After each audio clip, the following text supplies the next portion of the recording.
Kabahayan sa Barangay Ilaya, Mandaluyong City na sunog. Merong isang sagutan, meron namang isa nakaranas ng hirap sa paghinga. Detalye ng balita mula kay Edniel Parosa, RH52.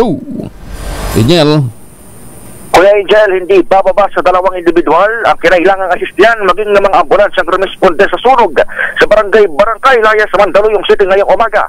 Sa report ng Philippine Red Cross, isang pasyente ang isinugod dito sa Mandaluyong City Medical Center matapos magtamo ng first-degree burns. Habang isa namang residente rin ang nakaranas nga ng hirap sa paghinga at inalalayan ng PRC. Nangyari itong sunog pasado alas 2 ng madaling araw kung saan residential area sa Lions Road ang tinupok. Umabot pa ito sa second alarm bakong 3:21 ng umaga bago tuluyang na-control bago mag-alas 5. Ang tabayaran na iba pang update mula sa Bureau of Protection, ito si Edniel Parosa, nag-ulat para sa DZOH. Una sa Pilipinas, una sa Pilipino. Maraming salamat, Edniel.